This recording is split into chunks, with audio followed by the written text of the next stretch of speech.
It's a pleasure for me always to come back to Tapestry. Thank you for having me. I call this talk Spiritual Report Cards, and I have been running away from failure ever since I was first aware there was such a thing as a report card. I couldn't imagine anything worse than getting an F. The humiliation, the disgrace. So I made sure that I never did. I actually lived through my school years believing that my grade point average and my self-worth were one and the same thing.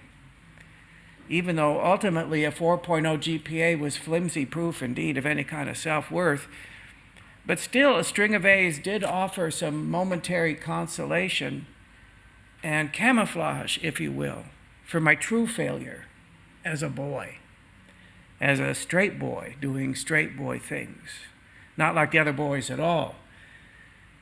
Leaves me to wonder how many of us still live our lives as if there will be a report card at the end, as if we will be judged ultimately on the meaning we made of our life, of our work, or how much power we acquired, how many things we acquired, how much money we made, what kind of a parent were we? Or conversely, living with the bone-chilling fear that I must have been absent that day, unaware that this particular moral challenge would be on the final exam, and I blew it. Sharon is living with that very fear. She is facing imminent death, ovarian cancer. Michael, I think I've lived a good life. I think I've been a decent person, but I've made my mistakes. I have my regrets, big ones. What if I don't get into heaven? As if she will be judged on her resume and not on, say, the love that's in her heart or what she's learned along the way, if she's even to be judged at all. My grandmother, Barbara, my dad's mom, was one tough cookie. So tough, in fact, that her standard reply to the greeting, "How are you?" was, "I'm just as mean as usual." I don't believe in failure, she would say. There's no such thing because you can always learn something. It's a pretty commonly held belief, particularly among those given to positive thinking as a way of navigating through life, and certainly within the mythos of American notions of success. But what I found lacking in my grandmother's declaration was compassion. If I were brokenhearted that I didn't get the thing I wanted more than anything else, devastated really after working so hard to get it, I really didn't want to hear, "Well, I'm not going to feel sorry for you because you're going to learn something through this." That wasn't helpful at all in the moment, even if it proved to be true in time. Compassion, after all, only means to be with suffering, to be with it. Not to fix it, correct it, advise it, compare it, feel bad about it. It's not a small or easy thing. I would venture to say that authentic compassion for others and for ourselves might be the one true great healer. And yet it's not an attribute I've ever seen on any report card or any measuring stick for success. At the same time, I resonate deeply with the writings of Holocaust survivor Viktor Frankl.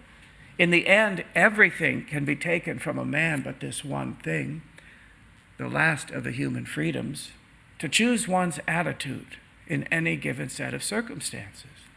So there it is. Maybe it is ultimately up to us to write the final grade, to cast that final verdict, to call it a success or failure. But I find myself struggling with this all too human urge to cast any verdict at all, this need to see life through this dualistic lens of success and failure, win and lose. What if it's not so simple as that? So clear-cut as that? In the early 90s, I had a design business, and there was a big economic recession that had hit Los Angeles at the time, and my business fell off to zero. I needed to do something quick. As a stopgap survival strategy, I took what's called the CBEST test. I got an emergency teaching credential, and I was hired to be a substitute school teacher for Inglewood Unified School District. This was a few weeks after the Rodney King uprisings in Los Angeles. It seemed like a good idea at the time. But soon enough, I discovered I did not have the constitution to face those schools every day. So on my off days, I volunteered at Project Angel Food, delivering home-cooked meals to homebound people with AIDS. I also got involved with a fledgling volunteer AIDS hospice group called Project Nightlight. But at the time, I felt like the loser of the world, an abject failure. No one could convince me otherwise. I assiduously avoided friends who might call me, dare to ask the unthinkable question, so what are you doing these days? What's more, I was convinced I was a spiritual failure, that somehow God had dispensed all the components necessary to live a successful life to everyone else except me, firmly attached to that idea. And yet, when I look back on that point in time now, I see it as the pivot point that held the door open, pointed the way toward this career of chaplaincy so many years later, this career that seems to make sense of my whole life and the whole circuitous path so far. So am I to look back on that point in time now and call it a success? Even a blessing, hurting so badly that I wanted to die? The older I get, the less patience I have for that black and white, either or kind of thinking. In the world of cancer, the stakes are much higher when it comes to our perceptions of success and failure. If this diagnosis means the imminent end of my physical body, does that mean Western medicine failed, my doctor failed, this drug trial failed, my vegan diet failed, my positive affirmations failed, my prayers failed, God failed me, I failed God? These profound experiences of failure are not just the province of patients. Over the years, walking beside dozens and dozens of folks left behind, the bereaved, they too almost universally wrestle with such profound experiences of failure. If I hadn't spent so much time at work, I could have taken better care of her. She might still be here. If it weren't for my depression and anxiety, I know I caused her so much distress. That's why the breast cancer came back. It's my fault. If I had just insisted that he go to the doctor sooner. If we just gotten that second opinion. The thing I find about casting a verdict one way or the other is that very seldom is there room for the verdict to be not guilty. Deanna is living with an aggressive colon cancer. She's also deeply rooted in a faith system, a thought system that might best be described as New Age, believing she can create, manifest her reality just as she imagines it through attitude, positive prayer, affirmation. Up until now, that system of thought has worked rather well for her. She's found a wonderful mate, continues to enjoy success in her business. She's a planner and a goal setter. She likes goals with nice, measurable outcomes. So each goal met is a win, and it only deepens and solidifies her faith that much more. How could it be otherwise? But now the tables have turned. Her disease is progressing. That whole paradigm of goal setting becomes far more challenging, maybe even a little murky. If cure is medically off the table, what's the most she can hope for? Just more time, living with chronic cancer. What's more, she feels like a spiritual failure. I guess my prayers weren't good enough. My faith wasn't strong enough. I guess I didn't believe enough. It's my fault. Over 20 years ago, I was covering an overnight on-call shift at UCLA Medical Center. It was a Sunday night, and I was paged very late at night to come up to the ICU because an elderly woman, the matriarch of a large African-American family, was very near death. The family wanted some support and a prayer. I offered them that, and I left. A few hours later, I was paged to return to the unit because the woman had passed. And now the family just wanted company while they waited for their pastor to arrive. Once he arrived, he took one look at the scene. He said, "It looks like you all didn't pray hard enough." As if this loving family had failed their mother, as if death itself was a failure. And if that's true, all of us are guaranteed an F on our final report card. Spiritual success, spiritual failure, these are tricky concepts, again, with this either-or kind of thinking. Over the years, I've walked beside countless folks, many who would profess to have a deep faith, many who would say they have no faith at all. but all with a common kind of longing for strength. I wish I were stronger. I wish I believed more. I wish my faith were something I could really rely on.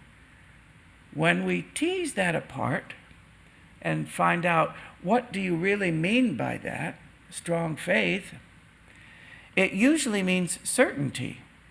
I want to know I'm going to get better. I want to know I'm going to beat this cancer. I want to know this drug trial is going to work. I want to know I have the best doctor. I want to know the Lord's got my back. There's a German-American theologian, Paul Tillich, who says the opposite of faith isn't doubt, it's certainty. If I'm certain I'm not really walking in faith anymore, am I? In my view, faith might better be described as a willingness to step off into the unknown with my fears and doubts in tow and continuing to walk anyway. With patience, with humility, with curiosity, with compassion, even for my experience of failure.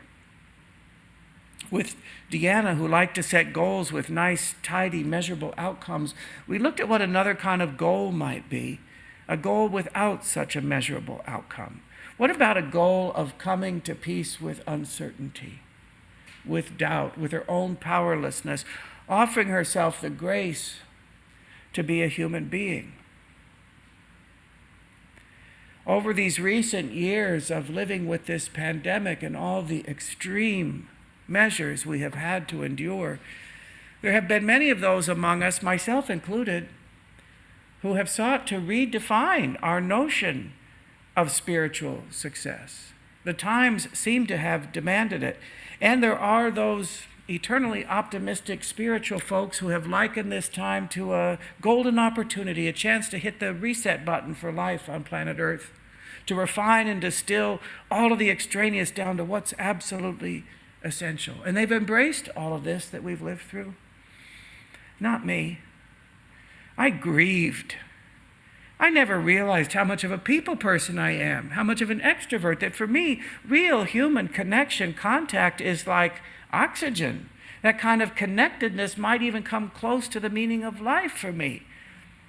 So much so that for me, sitting in a darkened, sold-out theater, knee to knee with strangers, anticipating being moved to laughter or tears by the same humanity on a stage is a religious rite. It's a ritual.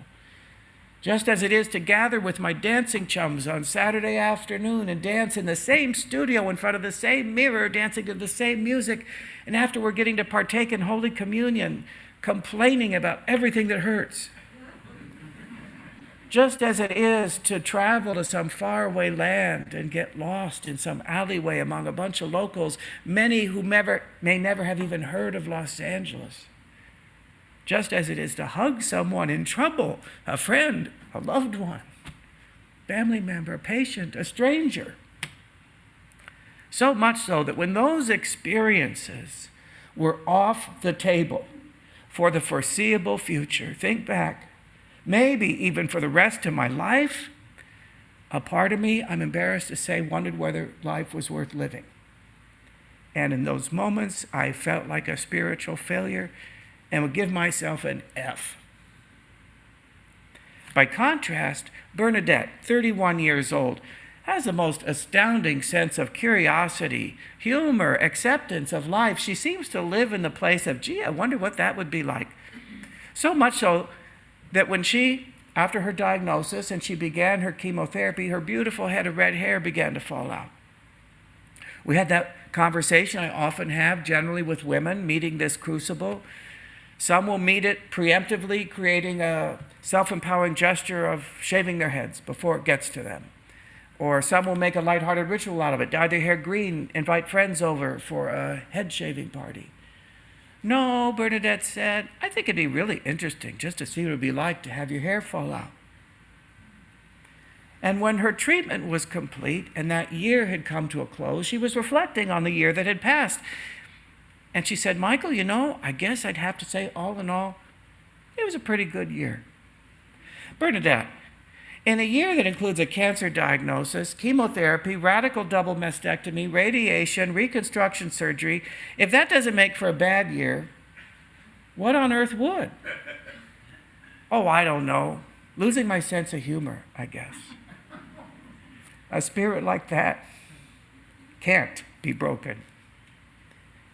I walked beside Grace over the last 6 years of her life, ovarian cancer. She had lived a life of dizzying twists and turns, zigzagging her way across the country. I asked her once, Grace, if there were a young person in your life, maybe a grandchild, who came to you and asked you, Grandma, what piece of wisdom do you have for somebody my age or after having lived such an interesting life, what would you tell them?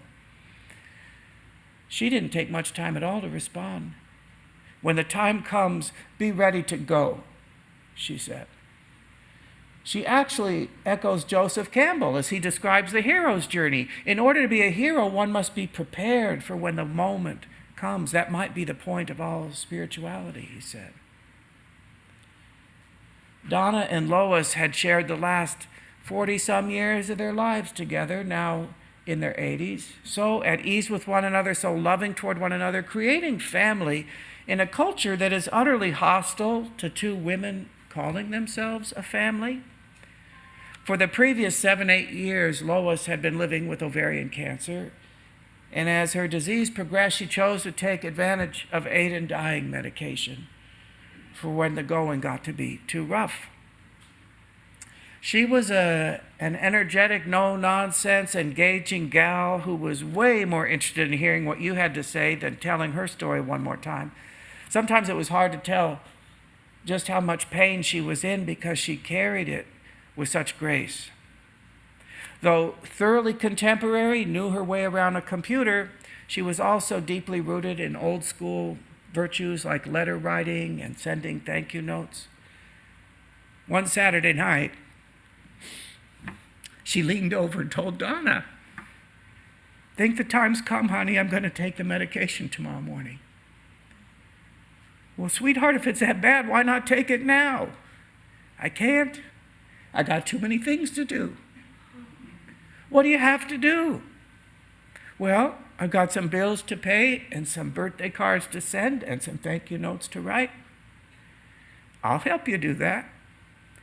So after 8 decades on planet Earth, she spent the very last night of her life, knowing it was her last night, intentionally sitting around the dining table, engaged in the most mundane activities. But activities that are nevertheless rooted in kindness, consideration, connectedness. That is an image of spiritual success in my book. Next morning, Lois got up, put on her best red silk pajamas, and said, guess I might as well go out in style. If there is such a thing as a spiritual report card, I'd give them both an A+. As I would to Bernadette for that incomparable ability to find humor and acceptance and curiosity in life, as I would to Grace for her amazing ability to ride the wave of life. Strong spirit, strong faith, you bet, and not a shred of certainty inside. If there is such a thing as a spiritual report card, spiritual success, I imagine it's rooted in our capacity for compassion, for ourselves, for each other, for this moment as it is and as it is not. Coming to peace with our own powerlessness, ultimately, and paradoxically finding a deeper kind of power in that, perhaps. I'm a big fan of documentary films. I remember 1995, a wonderful Oscar-nominated documentary called Troublesome Creek. It's the story of a family farm in Iowa, a family farm that had been in the family for generations, over 125 years. Russell and Mary, though quite elderly now, continue to work the farm, having raised their kids who've all grown up and moved away. But they're facing foreclosure because of a farming crisis. So it's all hands on deck. All the kids come back to Iowa to do what they can to save the family farm because we're given to believe it will kill Mom and Dad if they lose the farm and have to move to town. So you're kind of dying a little bit as you're watching them auction off the livestock and the farm equipment and their furniture. You see Mary caressing her Ethan Allen dining table. Oh, the Thanksgiving dinners I've served at this table. Sold. They can't lose the farm. But they do. And to everyone's amazement, Russell and Mary thrive. Russell's a new man, unencumbered by all that backbreaking labor, nonstop worry. One of these guys that has those wild, untamed, bushy eyebrows that go every way. You wonder, what's up with the eyebrows, Russell? And there he is in the barbershop getting them all trimmed up, looking his best. I'll never forget the last line of the film. It's narrated by their daughter, Jean. Success and failure. Sometimes it's hard to tell which is which. Yes, it is. So be it.